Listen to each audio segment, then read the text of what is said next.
l'argent, le pouvoir d'achat, les crises économiques. Notre système financier est-il à bout de souffle? Et si une prophétie biblique avait déjà révélé l'avenir de notre économie? Pour ce 6e épisode, levons le voile sur les secrets de l'histoire monétaire et les prédictions bibliques qui pourraient tout changer.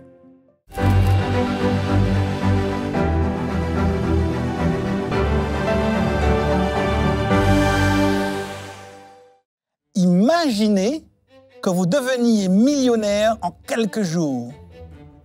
C'est ce qui m'est arrivé quand j'étais étudiant. J'ai eu l'occasion de visiter un pays de l'Est où la monnaie était très faible.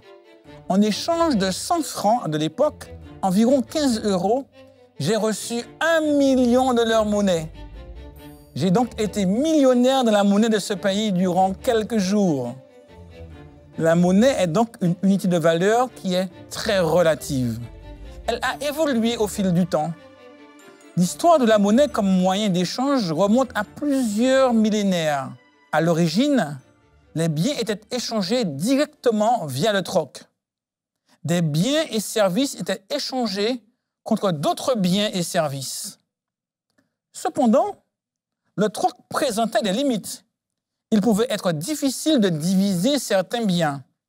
Les sociétés anciennes ont donc commencé à utiliser des coquillages rares, puis des métaux précieux comme moyen d'échange en raison de leur rareté, leur durabilité et leur acceptation généralisée. Des métaux tels que l'or et l'argent étaient particulièrement prisés pour leur qualité. Les métaux précieux ont ensuite été frappés sous forme de pièces et de monnaie, ce qui a facilité les échanges en standardisant les unités de valeur et en fournissant des symboles de confiance pour les transactions. Avec le temps, les billets de banque ont été introduits, représentant des promesses de paiement en métaux précieux. Cela a permis une plus grande flexibilité dans les transactions et a facilité les échanges sur de longues distances. Progressivement, les économies modernes ont abandonné le système de l'étalon or et adopté la monnaie fiduciaire, où la valeur de la monnaie est déterminée par la confiance dans l'émetteur, généralement un gouvernement, et non plus par une réserve de métaux précieux. Cela a conduit à la création d'un système monétaire basé sur la monnaie papier et les dépôts bancaires. Plus récemment, avec l'avènement de la technologie numérique, les formes de monnaie électronique et numérique sont devenues courantes. Cela inclut les transactions par carte de crédit, les paiements en ligne, ainsi que les crypto-monnaies telles que le Bitcoin. Cette transition vers l'économie numérique correspond au modèle présenté dans la Bible pour la fin des temps, car c'est le seul système permettant de bloquer un consommateur comme le décrit le dernier livre de la Bible. À l'époque de la Bible, les échanges commerciaux étaient essentiels à l'économie des nations. Les sociétés de l'Antiquité entretenaient des réseaux de routes commerciales qui reliaient les différents centres de production et de consommation. Ces routes étaient souvent parcourues par des caravanes de marchands transportant des marchandises sur de longues distances. Les voies romaines et les routes maritimes étaient essentielles non seulement au commerce, mais aussi aux échanges culturels. Les produits échangés comprenaient une grande variété de biens, tels que des denrées alimentaires, céréales, huile, vin, des textiles, des métaux précieux, des pierres précieuses, des épices, des esclaves et d'autres produits artisanaux. Les transactions commerciales étaient effectuées principalement via l'échange de biens contre d'autres biens, le troc. La Bible nous dit par exemple que le roi Salomon donna au roi de Tyr du froment et de l'huile d'olive concassée en échange du bois dont il avait besoin pour construire le temple. Toutefois, l'usage de monnaies métalliques comme l'or et l'argent était également répandu. Les poids et mesures étaient souvent utilisés pour garantir l'équité dans les échanges. Des villes et des ports prospères servaient de centres commerciaux importants où les marchands se rassemblaient pour acheter, vendre, échanger des marchandises, parfois avec des régions éloignées. Les routes commerciales et les échanges étaient souvent influencés par les pouvoirs politiques en place. Les empires et les royaumes cherchaient à contrôler les routes commerciales et à imposer des taxes pour pouvoir renforcer leur pouvoir économique et politique. Au fil des siècles, différents systèmes économiques ont vu le jour. Aujourd'hui, l'économie de marché s'est imposée comme le modèle principal où l'offre et la demande régulent les prix. Mais ce système semble parfois en fin de course. Des banques, voire des gouvernements font faillite. L'endettement des pays occidentaux devient colossal. De nombreux pays font face à des niveaux élevés d'endettement public, ce qui peut limiter leur capacité à répondre aux besoins sociaux et à faire face à des crises économiques. Dans le passé, des crises financières et des bulles spéculatives ont conduit à une instabilité économique, ce qui soulève des questions sur la pérennité du modèle de marché. En effet, aujourd'hui, des crises bien plus graves menacent le système économique mondial. C'est un sujet de débat parmi les économistes, les chercheurs, les experts en politique publique. L'économie de marché, caractérisée par la libre concurrence et la libre entreprise, a été longtemps le moteur de la croissance économique dans de nombreuses régions du monde. Cependant, plusieurs facteurs remettent en question sa durabilité à long terme. Quel avenir pour le commerce international et l'économie? La Bible prophétise également sur le futur de l'économie mondiale. Que nous dit-elle sur l'avenir de notre système économique? Le dernier livre de la Bible, l'Apocalypse, nous parle de la situation économique à la fin des temps. L'auteur en parle en utilisant l'image symbolique de Babylone. Plusieurs éléments la caractérisent. Tout d'abord, c'est une société qui fait la part belle au commerce. Le livre fait plusieurs fois référence aux marchands, aux commerçants, aux hommes d'affaires. Ils sont en lien étroit avec les hommes politiques. Une longue liste de transactions est donnée. Il est question de commerce de métaux précieux, d'objets de toutes sortes, de nourriture, d'animaux, de matériaux de construction, de produits de luxe, de véhicules militaires. Tous les secteurs d'activité sont concernés. La dimension commerciale semble centrale dans cette société. Tout tourne autour du business. La deuxième caractéristique de Babylone, c'est sa richesse. Une société riche qui vit dans le luxe. Dans toutes les époques et dans tous les pays, il y a toujours eu des hommes riches. Toutefois, de nos jours, une grande partie de la population mondiale vit dans un confort jamais obtenu dans le passé. Bien sûr qu'il y a des personnes qui vivent dans le dénuement. Les pauvres existeront toujours. Toutefois, c'est la première fois dans toute l'histoire de l'humanité que tant de personnes ont accès à la nourriture aussi facilement, à l'eau potable dans leur maison, à la lumière, au chauffage, à l'électricité avec une pléiade de machines pour les aider dans leurs tâches quotidiennes. Les transports publics et les véhicules en tout genre facilitent les déplacements jusqu'à l'autre bout du monde. Une majeure partie des hommes a accès à l'éducation. Les progrès de la médecine ont rendu possible l'accès aux soins pour un grand nombre de personnes. La technologie est omniprésente dans notre environnement. Nous pouvons dire que notre société a atteint un confort de vie jusque-là inégalé. Le troisième élément qui caractérise Babylone, c'est son refus de Dieu. Dans la Bible, Babylone a toujours été opposée à la ville de Jérusalem. Jérusalem représente la cité du bien, tandis que Babylone représente la cité du mal. Babylone est décrite comme une société qui est un repère pour les esprits impurs, une habitation de démons. Elle est même représentée par une prostituée en référence à son immoralité et à son rejet de Dieu. Elle se sent autosuffisante, se glorifiant de ses prouesses, de son luxe et de son confort. Cette société se croyait à l'abri de tout. La Bible parle de la puissance de son luxe. Alors que tout semble aller pour le mieux, cette société semble n'avoir besoin de rien. La Bible prophétise pourtant un drame. Elle dit, elle est tombée, Babylone la Grande. La chute de cette société riche et puissante est prophétisée.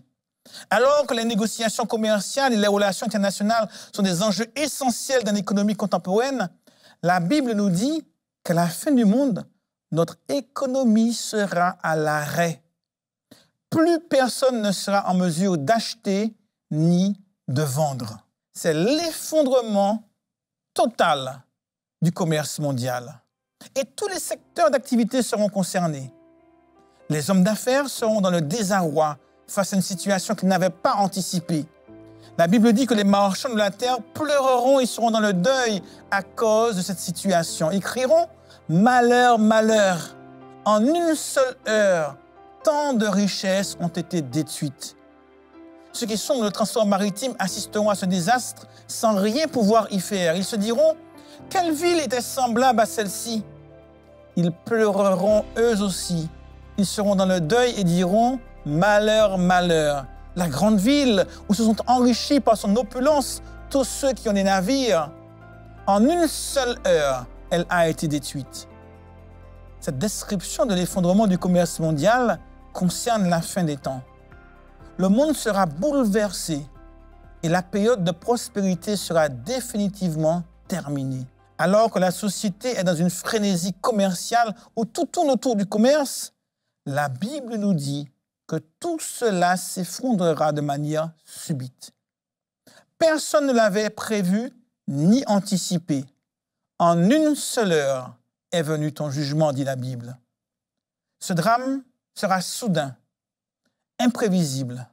Aucun sociologue, aucun politicien, aucun spécialiste ne pourrait le prévoir. Tous sont surpris. Le pouvoir politique se focalise encore sur le chiffre d'affaires des grandes entreprises. Notre société de consommation fait pression pour acheter toujours plus. Mais la prophétie biblique nous dit que tout ceci aura une fin. Cet effondrement du commerce international impactera tous les hommes, mais tous ne pleureront pas. Tandis que les hommes politiques et les marchands de la terre pleureront, ceux qui auront fait le choix de Dieu, le choix de lui rester fidèles, se réjouiront. Cette situation peut surprendre. Pourquoi se réjouiront-ils d'une situation aussi dramatique? À ce moment-là, les hommes fidèles à Dieu sauront que c'est la fin et que Dieu est sur le point d'instaurer un royaume de justice et de paix. Ils n'auront plus rien à attendre des systèmes politiques, financiers et commerciaux des hommes. Dans cette situation dramatique, ils sauront que seul Dieu pourra apporter une solution aux problèmes de l'humanité.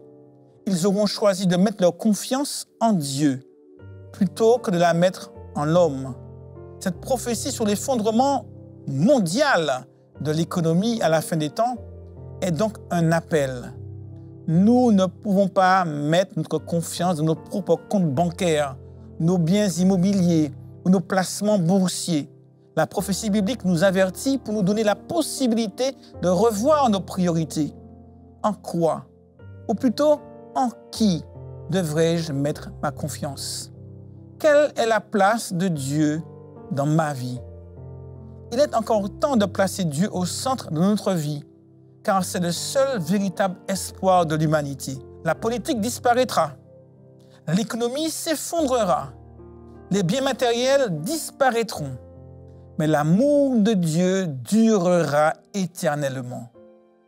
Cette fin catastrophique du système politico-commercial inaugurera une nouvelle ère où Jésus prendra possession de son royaume pour instaurer la paix et le bonheur sur une terre renouvelée. C'est un espoir immense pour notre humanité, une espérance que l'on peut garder tout au fond de son cœur comme un bien précieux. Même si tout s'effondre autour de nous, nous pouvons rester confiants dans les promesses de Dieu. Gardez cet espoir au plus profond de votre âme, surtout si les choses deviennent compliquées. Il est exalté, le roi est au-dessus des cieux. Je veux le louer, il est élevé, à jamais exalté, et je loue son saint nom. Il est Seigneur, sa vérité régnera. Tout l'univers se réjouit en son saint nom. Il est exalté, le roi est au-dessus des cieux. Il est exalté, le roi est au-dessus des cieux. Je veux le louer, il est élevé,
Ce que nous avons vu ce soir nous interpelle sur le message prophétique de la Bible, avec cette question fondamentale.